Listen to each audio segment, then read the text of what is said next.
So hello guys, how are you all? I hope you all are fine. So today we are gonna see what if manifested black Sharingan. Episode 1. Do 100 likes for part 2. Now let's move on to the video. The sound of steel rang out as Haku and Sasuke traded blows once more, both growling as their kunai and senbon struggled against the others respectively. Zabuza was slightly impressed to see that a green behind the ears genin matching up against his tool. Sakura. Kakashi ordered his pink-haired genin, stay in front of Tazuna. Sasuke will handle the hunter nin. Sensei. Sakura chorais, bringing a kunai in front of her. Meanwhile, Haku blocked Sasuke's kunai with her senbon needle. Please stand down, I don't want to have to kill you.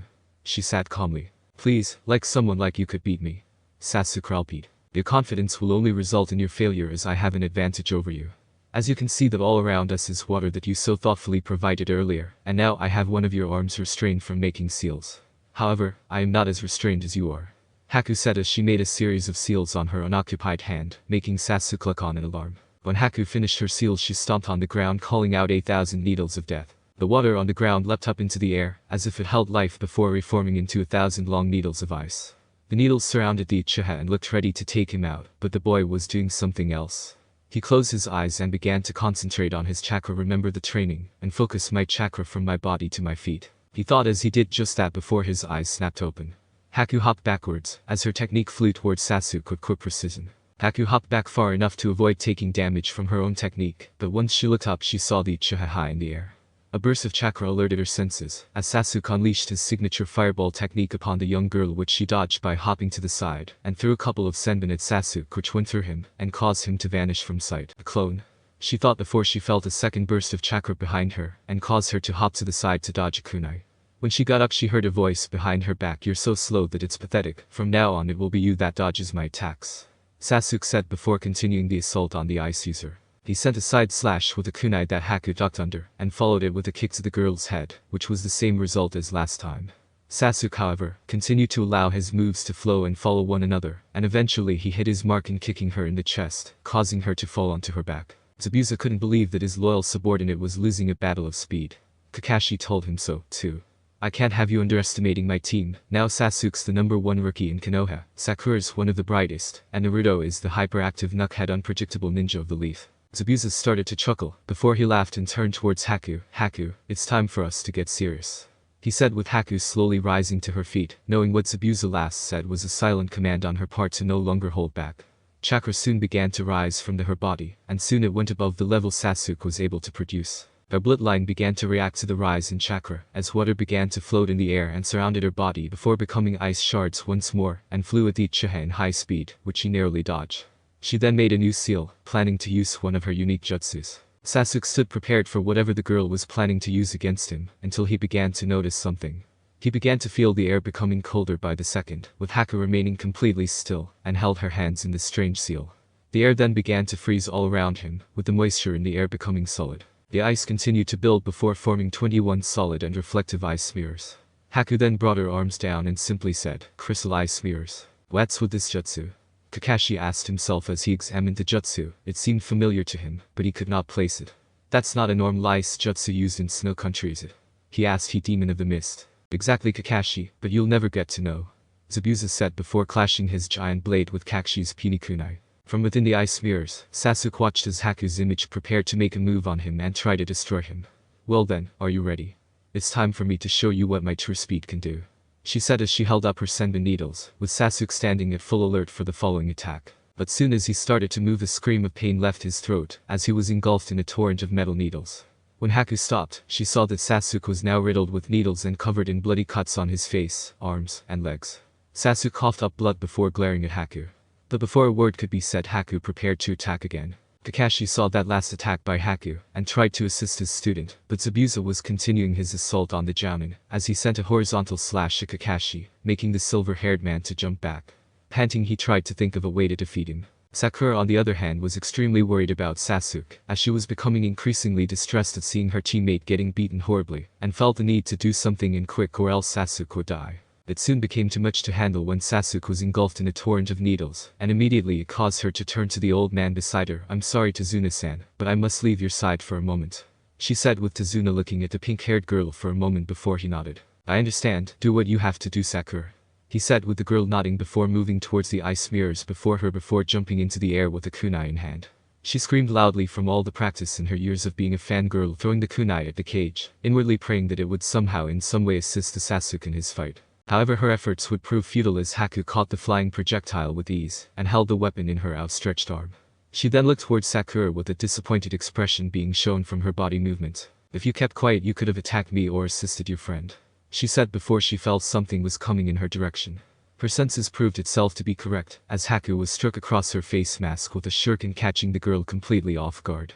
The force of the hit was enough to knock her out from her mirror and caused her to hit the ground with a face plant. As she got up, a brand new voice spoke all over the bridge to cause both battles to stop dead in their tracks. The blast of smoke, and Naruto stood before them, his hands raised like Zabuza's, as if performing the hitting miss technique. "There's no need to fear," he said, grinning. "Naruto Uzumaki is here." "Loud little brat," Zabuza muttered before reaching into his shuriken pouch and chucked them at the blonde. Bringing out his kunai knife, Naruto prepared to block them when they were deflected and fell harmlessly to the ground. Looking at the deadly weapons, he saw they were senbon needles. "Haku, what is the meaning of this?" Zabuza demanded his accomplice. "Zabuza, I want to fight them my way," Haku answered, her voice muffled by the mask, making her sound like a guy. Raising a non-existing eyebrow at the statement, the demon of the mist sighed. "You're as soft as always." Looking down at himself, Suk cursed, knowing it was true. The wounds hurt, that was a given, but they were far from fatal. And what was worse is that he didn't know how to defeat this jutsu. He just couldn't see the reason for it. But Naruto was here now, and while the blonde was an absolute idiot, he knew that he would get serious and distract the false hunter ninja. "Hey, I came to save you." And just like that, Sasuke knew he was screwed. "You idiot. What on earth possessed you to come inside the mirrors?" Sasuke yelled at this teammate. "What did you say?" "I came to save you, and this is what I get, you ungrateful bastard," Naruto yelled back. Taking advantage of their bickering, Haku merged into the nearest ice mirror, and then started to barrage them with a volley of senbon needles. "Trying to follow with your eyes is impossible. You will never be able to catch me," Haku said, readying herself to attack again. "That's a load of shit," Naruto shouted out, standing straight up after the attack.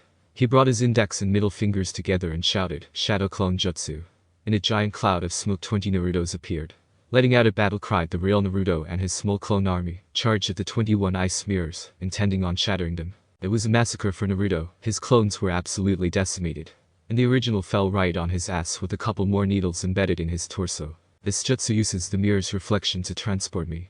From my point of view, you seem to be moving in slow motion," Haku said, with the two looking stunned seeing this guy's pure speed. Kakashi's head snapped upon hearing that last statement made by the ice user, and turned his attention towards Zabuza, a surprised expression on his face. "I knew it, for a kid to master a jutsu like that," Kakashi said when Zabuza started chuckling. "A jutsu like that?" Sakura asked, confused at what Kakashi was implying. "The bloodline," Kakashi said bluntly, "a deep blood lineage and superior genealogy. It's a jutsu passed down by your ancestors," he continued on, drawing a baffled look from her. "So wait, that means, yay, you can compare it to my Sharingan. Those two are in deep trouble."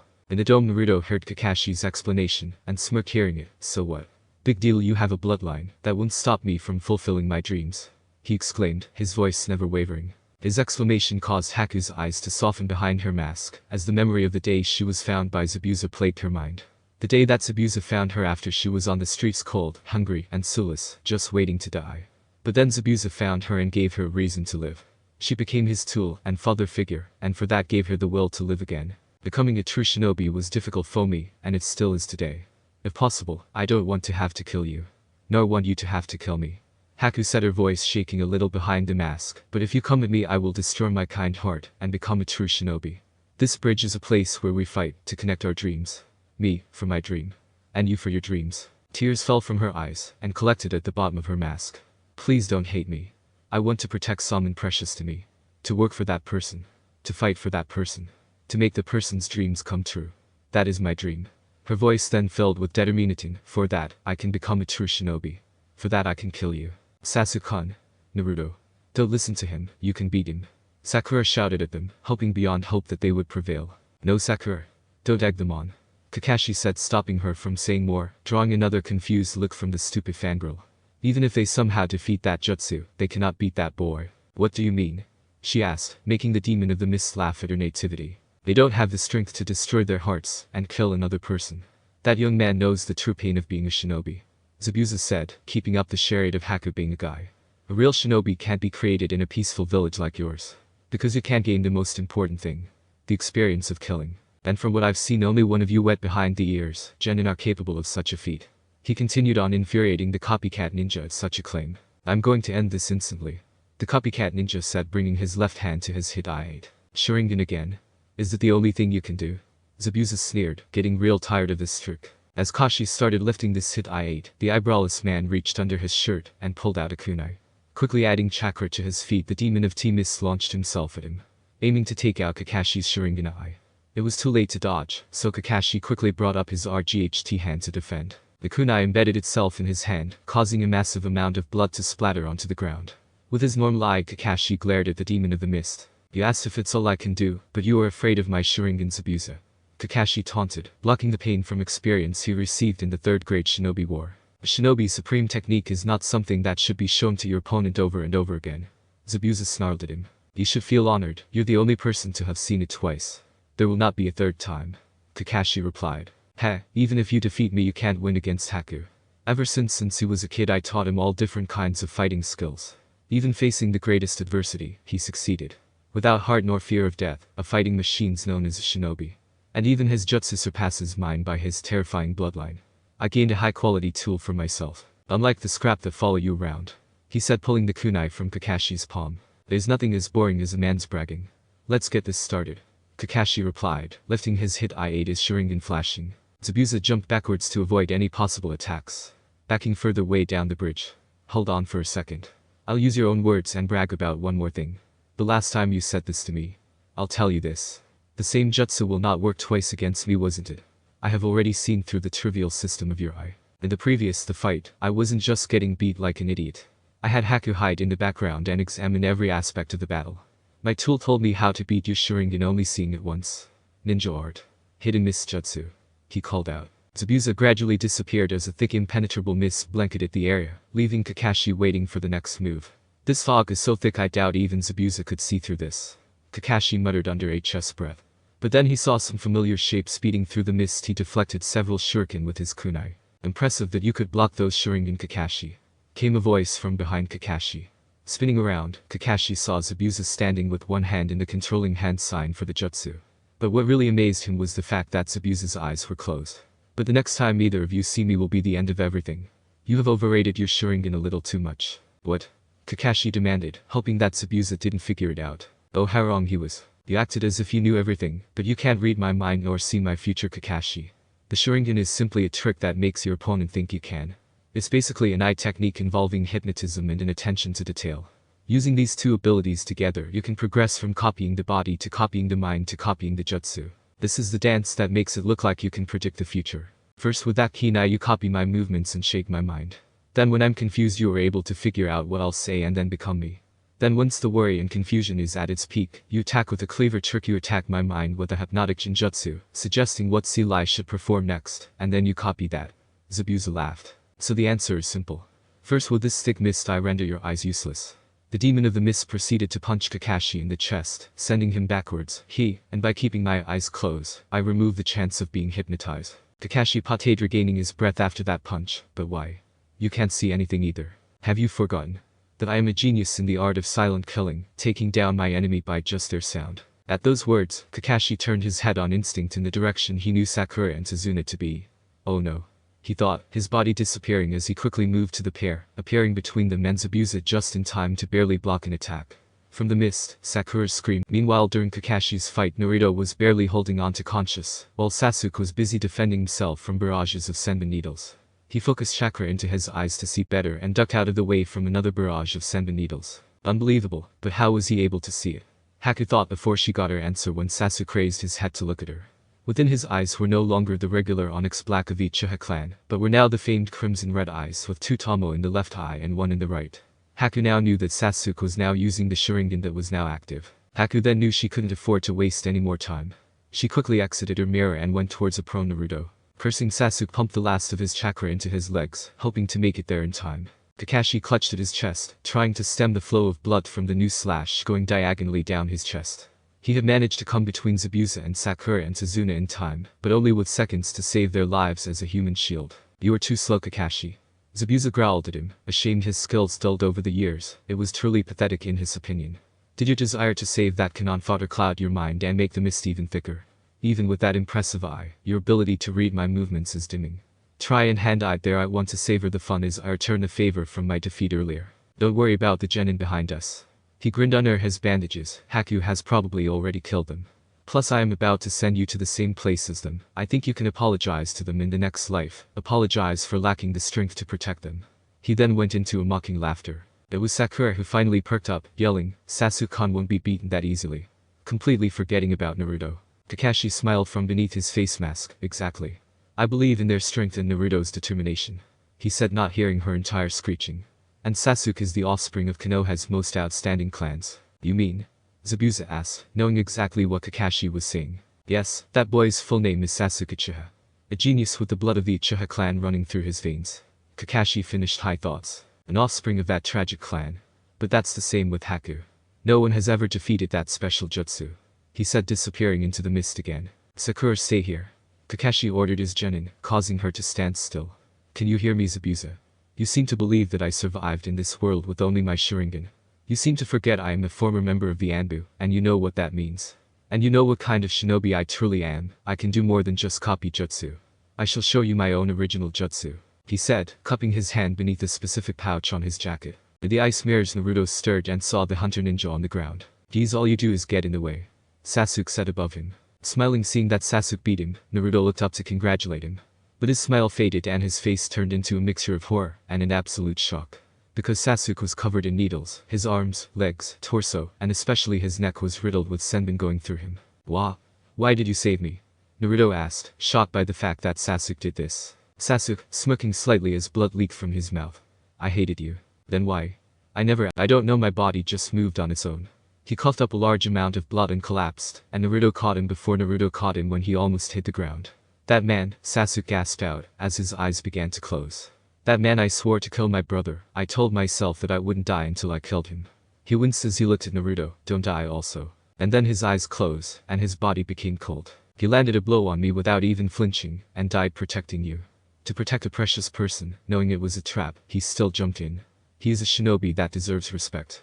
Haku said, her voice void of emotion as she stood up. Is this your first death of a friend? That is the way of the shinobi, she said sadly, stepping into the nearest ice mirror. Shut up. Naruto shouted at the fake hunter ninja. I won't forgive you. Still hunched over Sasuke's body, foul demonic red chakra emitted from his body and looked up to face her. His eyes were slitted blood red, full of malice and rage. I'm going to kill you, he roared out, his voice dark and demonic, promising death. Haku watched in fascination and horror as the red chakra surrounded his body. His face became more pronounced as his whisker-like marks becoming darker in color, with his canines turning to small fangs. When he opened his eyes, the evil feeling of the chakra overwhelmed her, as she felt her hand shaking in fear and almost the need to run from him and never come back. Haku felt a multitude of fears going all throughout her body, as she saw the chakra veil take on the shape of a fox. She felt even further frightened, seeing as how chakra is supposed to be invisible to the naked eye, and for an instant, she could swear that an image of a glaring fox. What is this chakra? She asked herself as his wounds healed, and the needles from his previous attacks popped out of his body. That's impossible for chakra to change like this. It feels so evil and full of malice. And his wounds are healing. Who is this boy? She questioned inside her head, while preparing for Naruto's attack. Kakashi and Zabuza all blinked as they felt the sudden burst of evil chakra.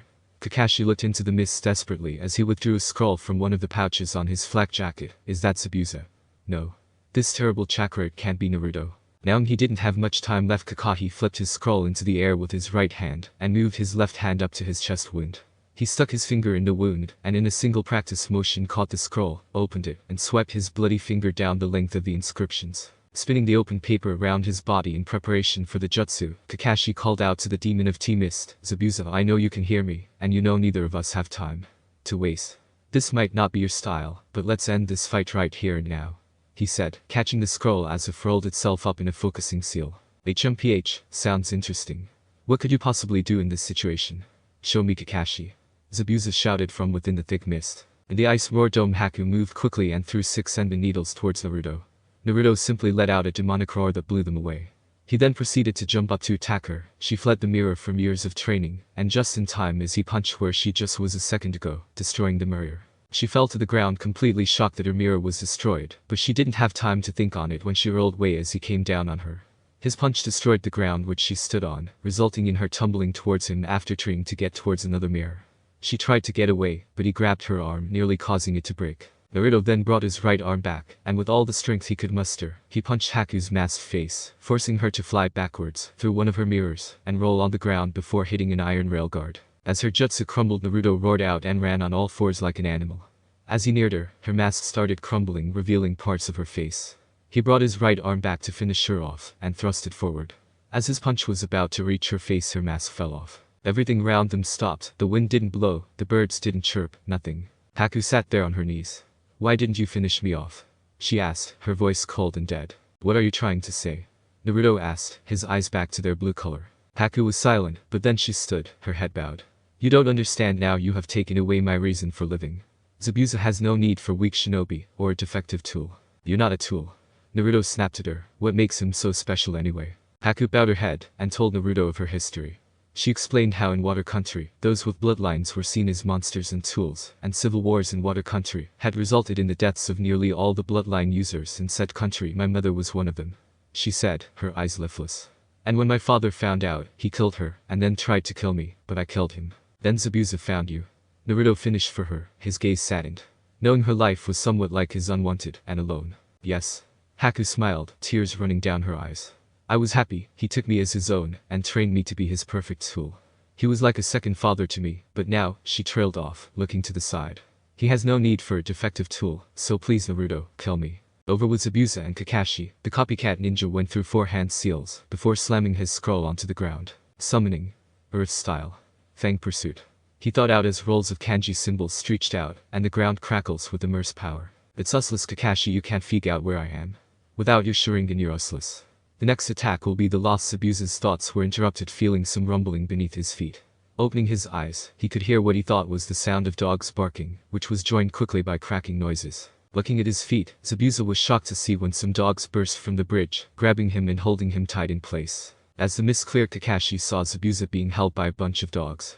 A huge bulldog bit into both of his right shoulder, rendering it useless. 2 Great Danes held his hands, 2 Labrador Retrievers held his arms, 2 Rottweilers bit into his thighs, 2 Chihuahuas bit into his ankles, and a pug bit on the long cloth of his hit-eye-8. All wearing blue capes with smiley faces on them and leaf hit-eye-8s on various parts of their bodies. "How?" Zabuza asked despite the pain. "Earlier in the fight I let you wound me, and your weapons stink with my blood, so my hounds couldn't miss you," Kakashi said as the fog lifted. "The fog is lifting. I can see your future, and your future is death." "You say my future is death? I've had enough of your bluffs," Zabuza raged. "Zabuza, you've had your fun. You schemed your schemes, the day you deserted the village hidden in the mist and became a missing nin. Your name and your reactions were reported to every village. We all know your failed coup d'etat you and your followers staged, and the attempt to assassinate the Mizukage. Since then you've been trying to raise funds for a second attempt, and barely staying ahead of the hunter nins, which is what brought you here. It's why you'd stoop to work for scum like Gato," Kakashi said. Kakashi then did 3 hand seals and used his left hand to brace his right wrist. A ring of crackling chakra appeared around him, and small bolts of electricity flowed from the ring into his hand. The bolts eventually stopped, and he now held a large blue bowl of lightning, which let out a terrible sound like the screeching of 1,000 angry birds. "You're a loose cannon. The man you're trying to kill, Tazuna, is the heart and spirit of this place. And the bridge you're trying to prevent him from completing is the land's hope. You're willing to sacrifice this place and everyone in this village, just to advance your own ambitions," he continued. "Spare me the civics lesson and philosophy. You have no right in my affairs. Do your worst," Zabuza roared. "Then die. Lightning blade." Kakashi yelled as he ran at Zabuza, his right hand at his side tearing through the bridge. He then brought his hand up to plunge it into his chest. But he saw a dark shape appear before him. Too late to pull back, he surged forward, thrusting his lightning-engulfed hand at Zabuza. Despite the tears, Naruto knew how Haku felt. He didn't want to do it, but sometimes there was no choice. Reaching into his kunai holster, he brought out his kunai knife and ran at her, intending at making her death swift and painless. "Thank you, Naruto. Live on and fulfill your dreams. I just wish we met under different circumstances. I know we would have been friends, maybe even." Her thoughts were cut short when she sensed a massive chakra spike where Zabuza was. Just when Naruto was going to take a stab at her heart, she grabbed his wrist, preventing him from the killing blow. "I'm sorry, Naruto-kun, but I can't die yet," she said, not realizing she added a suffix to his name. She then proceeded to do a one-handed seal and disappeared. "What the?" Naruto asked himself, seeing her disappear. Looking in the direction he knew Kakashi and Zabuza were fighting, he saw her appear in front of Zabuza, her arms wide open protecting him from Kakashi's lightning-covered hand. He felt his eyes widen, and he growled angrily. It wasn't fair, no one deserved to die like that. That was when he felt something in his legs. Apparently he unconsciously focused the fox's chakra into his legs. But he didn't care. Squatting down, he flew forward towards him. In a splash of blood, Kakashi saw with horror what he actually hit. Haku had reached Zabuza in time, but Naruto had shoved her out of the way, and took Kakashi prize jutsu through his chest, and out his back, splashing the area with his blood. Wah, wah, Kakashi tried to get out the words, but Naruto grinned, despite the pain he was in. I couldn't let her die, he said, as Kakashi pulled his trembling, blood-soaked arm free from his student. Zabuza only scoffed, amazed by Naruto's tenacity. Saved by my enemy's student, all for a defective tool. Naruto, growling pale by the second, looked at the demon of the mist. His eyes hard and cold. Don't you call her that, he said, trying to cover up the hole in his chest. How?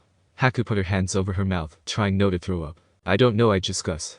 Naruto smiled at her, before puking up a glob of blood. Now listen here, no brow, coughs, she loves you like a father. He managed to yell out, going into a coughing fit that got worse with each cough. But he managed to smile through the pain. I'm dying, I know that much. Cough, and well, I may be an idiot. I know one thing about the Seven Swordsmen last rites. Zabuza winced hearing that. It was a tradition in the Seven Swordsmen of the Mist to honor one request from the dying. That was if they earned their respect, and if it was reasonable. Well, he didn't want to admit it. The blonde brat earned his respect from their first meeting, being the only one who actually didn't fear him like the others. Fine, what is your wish? He asked, knowing it would to abandon his mission. Cough, I want you to abandon this mission, and bring Haku and yourself to Konoha to, cough, become shinobi of the leaf. He managed to say, his voice growing weaker and weaker by the second. That was a shocker, the Dean of the Mist becoming a leaf shinobi. Kakashi, though it was an insane idea, it would take a lot of strings to pull with the Hokage. And Zabuza was wondering if the blood loss was getting to his head. But sighing, he agreed. Last request accepted. On my sword, Zabuza said, sealing the deal, looking at the dying blonde. Thank you, Zabuza. Naruto sighed out before his clothes forever. The scene was heartbreaking. Only 4 people cried for the blonde. Kakashi cried for his student that he killed with his own hands. Zabuza actually cried for the first time since he defected from the mist, leaving behind someone very important to him. Haku cried looking at this boy, no, this man who gave his life for her. And even Tazuna cried for the deceased blonde who gave each life to save a country that wasn't his own. The only people who didn't cry was Sakura, because she was tending to a wounded Sasuke, and because parents told her that Naruto was nothing but a demon. And gave her a mission to abuse him for her years in the academy, and kill him whenever she got the chance. And Sasuke, because he was unconscious at the time. However, the heartbreaking scene was ruined. Well, what do we have here? Came a familiar voice. It was Gato, and he had brought just about all of his henchmen. Looks like you're getting your ass kicked, Zabuza. Gato, Zabuza growled, in no mood for this. What do you want? And what's with those men? Sakura, who had brought unconscious and Senbon, filled Sasuke over. What's going on? She asked. Haku grimaced. It's our employer, she said wearily, tired from using her chakra. Haha, Gato chuckled. The plans changed. At first I wasn't going to pay you, and let the hunter in from Water Country know where you were. Zabuza grimaced. He knew this wasn't going to end well. But then I saw this fight, and thought that it'd be better to kill off you guys, and give the girls to my men as part of a job well done. Sakura gasped in horror. Haku lifted herself to her feet, and glared at the short man who dared to betray them, as the rowdy group of men behind Gato leered at the girls. While the men were looking at them with absolute hatred. Atu saw her, and grinned evilly. Actually, as punishment for breaking my arm, my men can have you as their little toy, and I'll keep the pink-haired one after all. It's not every day that you find a girl with natural pink hair. I find it exotic. You will do no such thing to my daughter. Zabuza yelled out, slowly reaching behind his back with his good arm. Ha, well, when they're done shall calling us daddy. One bandit cheered, while the rest laughed with him. Get them all. Gato called out, raising his good arm to point like the stereotypical bad guy. The thugs cheered loudly and began to run forward, but a kunai sinking into Gato's skull stopped them in their tracks. Nice shot. Kakashi commented, the demon of the mist. I've been wanting to do that for a long time. Zabuza smirked. I owe it to the kid Atlas. You killed our meal ticket. One bandit shouted at the ninjas. Now we're going to ransack the village. Another shouted out. However, when they were about to charge and ransack the village, an arrow embedded in front of them. Everyone looked to where it came from, and every able-bodied villager was there. While they were only carrying farming tools, their numbers far outmatched theirs, making them a little intimidated. Kakashi, how much chakra you got left? Zabuza asked the copycat ninja. Enough for one last jutsu. Kakashi replied to the demon of the mist. Nodding, Zabuza started going through 44 hand seals, with Kakashi following until Hei ended on the roosted hand seal, water style. Water dragon jutsu. The two called out in a union as 2 giant dragons made out of water flew up from under the bridge, slamming into the bandits, either sending them over the side of the bridge to their deaths, crushing them on impact, or drowning them. Either way, none survived. But the cost was heavy. Our young hero was dead, and nothing was going to bring him back. Or so everyone thought. What am I going to tell the Hokage? Kakashi sighed sadly. It's been 3 days since Naruto sacrificed himself to save Zabuza and Haku. He knew he couldn't procrastinate on an issue like this. After all, it's not every day you kill your sensei's son. Let's tell him the truth, that he died protecting his precious person. Sasuke in a rare moment of kindness. But underneath his calm facade he was trying his best to cry in front of everyone. While he would never say it out loud, Naruto was his friend. The blonde always stuck by him during their academy days after his clan was slaughtered. Being an orphan, he knew his pain and loneliness of not having a family. Sakura, on the other hand, clearly didn't give a flying fuck. Her mom always told her that Naruto was the Kyuubi incarnate, and she believed every word like a good girl. And the result was her undertaking a private mission under the civilian council to destroy the blonde-haired demon any way necessary. Smirking inwardly, she took pride in what she did to make him suffer, distracting him from his studies as a shinobi with her beauty, causing him brain damage by hitting him repeatedly for doing the simplest things. While she was glad she had him wrapped around her finger, his death took a lot off her mind, so she can finally report back to her mom, and finally get her beloved Sasuke to finally notice her. Zabuza meanwhile stood up, causing Kakashi to glance at him. Sighing, the demon of the mist said to the copycat ninja, "Listen, I'm just heading to the bathroom. I swore on my sword that I would honor the kid's request, and I'm not going to break it." As he headed to the bathroom, the former Miss Danbu member reflected on the last 3 days. And he missed the kid. Well, he was an idiot, he had potential to surpass him. That's right, he was the on he mentioned to Kakashi on the bridge. The kid had spirit and brought Haku and him closer together. He felt like smacking himself for being so oblivious to his his surrogate daughter's feelings towards him. As he opened the door, he swore that if he broke his promise that he would take his own life. Haku, however, was sitting by Tsunami, both still shedding tears. Tsunami's was for the man who saved her and her son's lives, while hers were from what could have been. When she first saw him unconscious in the forest, it pained her to try and kill him, and for that she was glad that she didn't. His eyes looked much like hers before she found Zabuza. While she had no doubt that he was happy with his current precious people, his eyes showed her it just wasn't enough. Drying her tears once again, she made a silent vow to honor his sacrifice by living her life to the fullest. Dazuna drank himself into unconsciousness, unable to bear that a young soul sacrificed his life for a country that was not his own. A part of him died on that bridge 3 days ago, showing what a waste of life these shinobi go through. Naruto was only 12, almost 13, barely old enough to see life to its fullest. That was why he was going to name it the Great Naruto Bridge, to honor the life of Wave Country's savior before he passed out. Inari, however, was taking it the hardest. Naruto was the closest thing he had to a brother.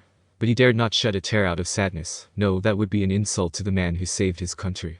The only time he would ever cry was out of happiness, never sadness, that he swore on the grave of Kaiza, the first hero of Wave Country, and his father. None of them knew what would occur in the next hour. Unknown location. Is this hell or is this heaven?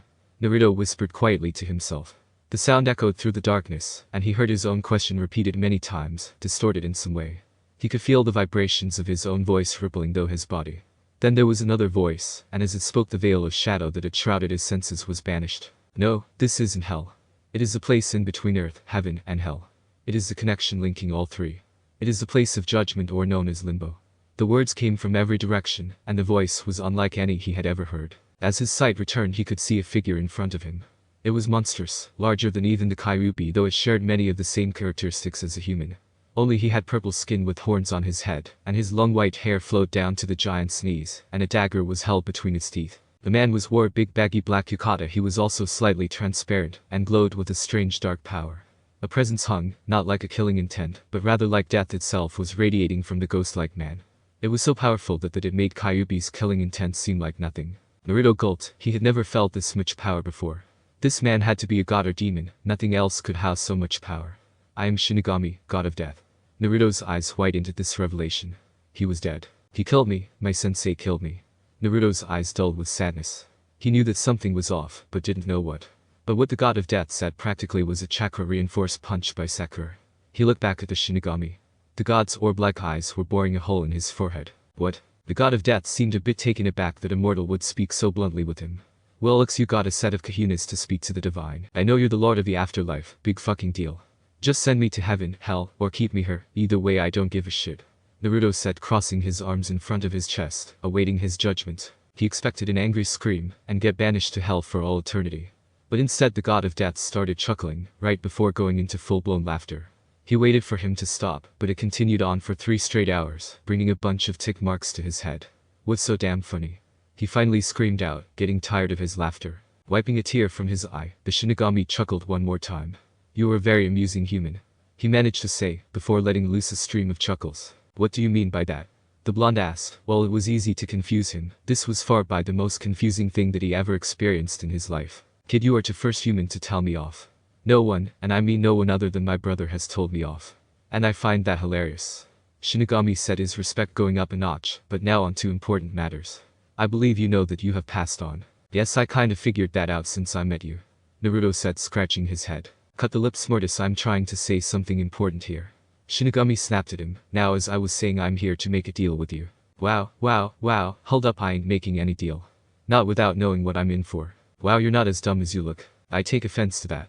Naruto protested. Whatever, Blondie, let me guess. You aren't going to agree unless I tell you what I'm planning. Shinigami asked him, raising an eyebrow. In the words of the Yondan Hokage, take it or leave it. Naruto said, bringing out a ghostly image that made the god of death blink to make sure he wasn't seeing things. You don't know the half of the words you just said. Shinigami thought, remembering those words from so long ago. Alright, but listen closely, I'm only going to say this once. He said, making Naruto nod. I have been watching you closely, and I must say you have earned my full respect and more. And that is nearly impossible. So I'm going to offer you a second chance at life. I will send you back to your world. I will repair and enhance your old body to the point that you will be unrecognizable to everyone. He finished, making Naruto's eyes widen in excitement. What about the fox? Our blonde hero asked, wondering if you would be rid of him once and for all. Unfortunately, Kyuubi's soul will remain in your body. Now, before you complain, I just can't take him out. It is the will of my mother destiny that you two stay bound together. Seeing the blonde frown, and bring his head down in disappointment, Shinigami shrank down to the size of a 6-foot-tall human, and ruffled his hair in a fatherly fashion. Hey, don't look so down. There's a gift that I'm going to bestow you as my vassal, a power that even makes the mightiest demon quiver in fear. Naruto looked at the god in only slight comprehension. What's this power you speak of? He asked, and wondering what a vassal was. It is the power of the darkness flame. Shinigami replied. The darkness flame? Yes, the most powerful fire next to Amaratsu's flames. Powerful hellfire flames that will burn through anything, and I mean anything. The blonde couldn't help but smirk, but one thing came to his mind. What's a vassal? It means you serve me. You will be my subordinate, the first actually. You will follow my orders like your Hokage and sensei, but what I say goes. Shinigami said, causing the blondo frown. Don't worry, it's not like you're my slave for eternity. You will still have all your freedoms, but when an order comes up I expect you to do it. Breathing out a sigh of relief, the blonde relaxed. After thinking it over for a few minutes, he answered, one of the highest powers in existence. I accept your deal, Lord Shinigami. I'm glad to hear it, but please no honorifics. You're supposed to be yourself, not some religious nut like those blasted Jashiness freaks. Shinigami sighed, really hating those guys. Jashiness. Wait, never mind, I'll ask later, but I got a question for you, if you'll allow it. Go ahead and ask, I just may answer it. Since you are the god of death, you probably know who my parents were. So can you please tell me who they are? Naruto asked a question that has been bugging him for the past 12 years. I'm afraid you will have to ask your Hokage. But I can say that mother was an Uchiha. What? My mom was Uchiha. So I'm related to Sasuke. Why does God hate me? Naruto cried out in disbelief, doing a bunch of exaggerated movements, causing the god of death to sweat drop, wondering if this was a good idea. Kid, my brother doesn't hate you, I know this for a fact, trust me. He replied, making him stop in an awkward angle. Alright, fine, can I go back now? After all, I can't ask the old man if I'm dead. Naruto asked, standing straight up. Hold up, before you leave, I have a couple assignments for you. Fine, lay it on me. Naruto sighed, wanting to get this over with. First, I'm going to awaken your Sharingan, and I want you to name it, because it's going to be a new bloodline. 2. Get rid of that god-forsaken jumpsuit. I'll supply you some clothes later. 3. You're going to sign the fox contract Kyuubi, and I know he will give you it. 4. I want you to kill a man named Orochimaru and Madara Uchiha. They have been a pain in my ass for far too long. And 5. Don't fawn over that pink-haired bitch. Instead, pursue that Hyuga girl, and that ice babe. Shinigami, wait, why do you care about my love life? Naruto asked suspiciously. Shinigami actually chuckled nervously, and scratched the back of his head. Well, for one, I know that you've been secretly seeing that Hyuga girl, and I know that you know that her love runs deep within her for a knucklehead like you. Plus that girl with that ice bloodline, well, she's well hot and is developing feeling for you. And before you ask how I know, it's simple. Cupid is a good friend of mine, and he knows that it gets bored in limbo. So he shoots people for everyone's amusement, though he seriously fucked up when he shot you for the pink-haired bitch. Take that back, Sora is not quite. The god of death roared at him. She is a total bitch, the worst girl I've ever witnessed to date. You may be a god, but I know her, and he was interrupted again when the powerful deity punched him in the face. The blonde flew back a few feet before hitting an invisible wall, knocking him unconscious. He stirred a couple minutes later, but he was frowning, and his eyes held a dark look. Is this true? He asked sadly. Yes, she isn't what you thought she was. Her and that damn civilian council of yours have been fucking you over your entire life. That was the sole reason I punched you, to transfer a small part of my memory to show you I wasn't lying. After a long while our blonde hero stayed quiet. Is there anything else you wish of me? He finally asked, his voice still sad, but happy at the same time in a weird way. Yes, I want you to drop your mask because I'm sick and tired of you making yourself looking like an ass all the time. Shinigami retorted on a mocking tone. Nodding, Naruto accepted Shinigami's terms. I'll do as you say, but I got a few questions. He asked. Ask away. For me killing those two men, isn't Orochimaru the snake Sannin who betrayed Konoha? And who the hell is Madara Uchiha? Isn't he part of my family? Listen, Orochimaru is trying to obtain immortality, which is a pain in my ass. Just think if other people were to discover how he gained immortality, the entire balance of life will get fucked up. Plus the man has been doing sick and unusual experiments, thus forcing me to send good spirits to hell, because they turned evil because of him. As for Madara, yes, he's part of your family, however he has gained immortality, but that's not the worst part. He somehow took control of Kyuubi not once but twice. He was the one who fucked up your life, and pretty much cursed you to damnation. You have to be fucking kidding me. Kid, I'm a god and gods don't lie. Then there was silence, a very uncomfortable silence, so Shinigami decided to break it. Why does this bother you? I know you took your first life before. Well, they seem strong. I mean, I'm only at high genin level at best. Do I have to? Oh god no, they are your primary targets. Well, I want them dead as soon as possible. They don't have to be killed right away. After all, what use would you be if you died on me? Shinigami said coolly. Well, it was kind of cold of him. Naruto knew that he was right. But they wouldn't be the only ones. You will have secondary targets when I come up with them. Alright, now for naming my bloodline, can you give me some time to name it? I can't really come up with something this important on the fly. Naruto said, hoping that he could go back now. Alright, I'll give you some time. Now it's time for me to send you back. Remember, death is your ally. Go forth and be my agent of death to those unworthy of their lives. Shinigami told Naruto as he faded away and the blackness receded. After Shinigami sealed the deal with Kyuubi, he turned to Naruto. Naruto, just for you to know, I have to combine the Sharingan with your Sharingan to provide you with the power of the darkness flame. But know this, you have a 50% chance of dying. Plus with Kyuubi's chakra, this increases your chances to 90%. Plus it will hurt like a bitch. Now are you sure you want to go through with this? Shinigami asked. I'm ready for it, nothing will stop me. Naruto replied with determination. Fine, don't say I didn't warn you. But know this, if you will have to practice with your Sharingan a lot and all the techniques I will teach you. After those words, the darkness flame started to swirl around Naruto, then entered his body and started screaming out in pain. His orange jacket burst into flames and burned his upper torso. The pain was so intense that his skin ripped off and regenerated, and he started banging his head on Kyuubi's cage. His bones broke and re-healed, his hair fell out and grew back, and he started bleeding out of every hole in his body. After all of that mind-racking pain, the last thing Naruto felt was his eyes bursting into a red haze, and fell unconscious. After what seemed like hours, the pain finally stopped. Naruto woke up and ran to the nearest river to see his eyes, but when he got there he was in for a surprise. What he saw shocked him. He lost all the baby fat on his face and body, leaving nothing but muscles. He developed some six-pack abs, but the scar he received from Kakashi's attack was still there, along with a well-defined chest. And from what he could tell, his shoulders were a lot wider, and his biceps were well-defined. Then he noticed on his right arm he had a black dragon tattoo on his entire right arm. His face was well-defined, and his whisker-like scars were darker like a tattoo, and his canines were a little longer and a lot sharper than normal. His blonde hair went down to his shoulders and had black streaks. He was also at the height of 5'7". But the most shocking thing were his eyes. He had the family of red Sharingan only with 4 black tomos, but when he concentrated he closed his eyes for a second, and opened them up to see his tomos combined together to create a black Shinigami. What happened to my eyes? They do not look like Sasuke Team Sharingan, Naruto said. Naruto, I think I made a mistake. Shinigami answered. A mistake how? I accidentally gave you the Mangekyou Sharingan. Mangekyou Sharingan, what's that? Asked the confused Naruto. Naruto, the Mangekyou Sharingan is the next and final level of the Sharingan. You see, it has 3 special abilities. One is Tsukiyomi. This jutsu is one of the most powerful genjutsu in existence. It's named after the goddess of the moon. This jutsu is generated by the left Mangekyou eye. This highly advanced technique cannot be used extensively because of the toll it places on the user. To utilize the illusion, the clan member will look into the eyes of his opponent and cast a genjutsu spell on them. The illusion takes place in the mind of the one affected, while under the jutsu the victim is at the total mercy of the user. The user has full control over space and time in the jutsu, and can place the one affected through any hell they desire for any length desired. The technique itself only lasts for but a second in reality, but the one affected could have lasted through several days of torture. It is said only a natural-born member of the Uchiha clan can overcome the illusion.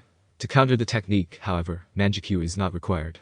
A highly trained normal Sharingan user can break the illusion, causing the Mangekyou user to experience additional weakness from using it. While the illusion is never the same twice, some elements always remain.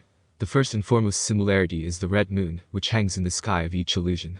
The moon, in turn, casts a red light throughout the illusion, giving the background a blood-red appearance, while the figures within the illusion are solid black with white outlines. The next one is the Amaterasu. This has the same qualities as the darkness flame. You see, this legendary jutsu is unique to the Uchiha clan. Named after the goddess of the sun, this is a ninjutsu technique which uses the Manjikyu form of the Sharingan eye to create a powerful black fire. This jutsu is generated by the right Manjikyu eye. It has been said that anything within the Manjikyu's vision will burn to ash if consumed by the fire. The fire itself is said to burn for 7 days and 7 nights. Because of the amount of chakra needed to use the technique, it can only be used on a very limited basis daily. Though it is regarded as the strongest of Manjikyu's physical attacks, usage of the ability will degrade the eye further and lead the user to blindness. And the last one is Susanoo, named after the god of the sea and storms, is a technique which uses the Manjikyu form of the Sharingan eye to create a sword-wielding spectral form which will surround the user. This jutsu is generated by both Manjikyu eyes. Susanoo will first form around the user as a skeleton. This skeletal form will then generate muscle and armor for battle and wield both a sword and shield. The sword is formed out of the sake in the gourd it holds, meaning the sword has no true physical form. This legendary weapon, known as Tsuka's sword and the Sakigari sake cutting long sword, utilizes the main ability of the jutsu. Anyone or anything caught by the blade will be sealed away into a genjutsu of blissful oblivion until the end of time. It is said the sword is thus the ultimate counter to Orochimaru's Kusanagi grass cutter sword. The shield is known as Yada's mirror. It is said this shield can defend against any attack. Together the sword and shield will make the Susanoo user nearly invincible. Like other Manjikyu techniques, usage of Susanoo will damages the eyes and health of the user. But these jutsus require a lot of chakra. You should only use them if your precious people are in danger. Shinigami explained. Naruto deactivated his eyes until they were the true blue color everyone knows and loves mostly. Hot damn, those techniques are powerful. But it makes me not want to use them. Isn't there a way for me to use them and not kill me? Naruto asked. Yes, there's one way, but you won't like it, and you'll never be able to get it anyways. Mind telling me anyways? Well, I guess it wouldn't hurt to tell you. Alright, listen up, because I'm only going to tell you this once, the history of how he became so powerful. Madara, the founder of the Uchiha clan, gained great power and immortality, but at a nasty price. You see, in order to gain the Manjikyu Sharingan you must murder your best friend in cold blood. Shinigami stopped at Naruto's horrified expression, but then continued after a minute. No matter how cold-hearted you are, there will always be a twinge of guilt over the death you cause. This awakens the ultimate form of a Sharingan. The other price of this is a disease that comes with the power. It slowly eats away at the eyes and chakra centers within the eyes, causing the holder of the Manjikyu to eventually go completely blind. He stopped again so Naruto could process the information. However, if you have a sibling who also has a Manjikyu level Sharingan and you steal that sibling's eyes to replace your own, it not only stops the disease completely, but it grants a horrible level of tainted power and immortality to the one who did this. Madara was the first to discover it, and I can only hope he will be the last. Shinigami finished his lecture. Naruto, on the other hand, was speechless. Words can't even describe how he felt. Instead, he ran into the forest until he found himself a clearing with plenty of trees, a huge pond, and a few boulders. Naruto then concentrated his chakra and immediately felt heavy, but supported himself and walked toward the river. He concentrated chakra to his feet and walked onto the water only to fall in it. Naruto dragged himself to the shore, spat out a mouthful of water and said, "It's going to be a long week." It took Naruto 2 days to finally walk on water, and he wanted to learn some jutsus really bad, so he asked Shinigami and Kyuubi if he was ready to learn them yet. "Hey Kyuubi-sensei, Shinigami-sensei, am I ready to learn any jutsus yet?" asked Naruto. "Well, you have improved, so I'll teach you Fist of the Mortal Flame," replied Shinigami. "And I'll teach you the Fireball Jutsu," said Kyuubi. "Thanks guys. Okay, and activate your Sharingan because I'm only going to show you this once," said Shinigami as he prepared to attack. Naruto quickly activated his Sharingan. Dark fire started swirling around Shinigami's fist and stayed there until the flame covered his whole fist. Then he yelled out Fist of the Mortal Flame and slammed it into a tree, totally disintegrating it along with 6 other trees that were behind it. "Wow, that's an awesome attack. What did I tell you about your voice?" yelled Kyuubi. "Sorry. You have to gather the darkness flame around your hand in order to use this attack. It's just like gathering chakra onto the soles of your feet. And since I'm so nice, I'll tell you a secret. You can use this attack to create double Fist of the Mortal Flame," said Shinigami as he disappeared. "Okay brat, I will just send an image to your head in order for you to learn this attack," said Kyuubi. "And why is that?" Naruto asked bluntly. "Because I don't have hands, dumbass." "Oh?" So Kyuubi sent him an image of a ninja doing the hand seals and executing the jutsu. After Kyuubi sent him the image of the jutsu, he started working on it right away. He did the proper hand seals, inhaled and tried to blow out the fire, only to throw up. "What the hell was that?" "Kyuubi, why didn't I breath fire?" asked Naruto. "You didn't concentrate chakra into your throat, I did," replied Kyuubi in an all-knowing voice. "Oh? Yay, now burn that puke after you learn that jutsu. Fine. So Naruto tried it again only to breath out smoke and jumped into the river. After swallowing a bunch of water he surfaced and yelled out, "Kyuubi, why didn't you warn me I would burn my throat?" In Naruto's head, both Kyuubi and Shinigami were laughing at Naruto's defense. Ha ha ha, Kyuubi, that was rich. Shinigami laughed while clutching his sides. "Yay, and you said, and I quote, I bet you couldn't burn him." "Boy, you were wrong," laughed Kyuubi while rolling around in his cage. "Yay, but I didn't mean it literally, ha ha ha ha. You guys suck," mumbled Naruto. Then he got back to training. It took him 3 days to complete it.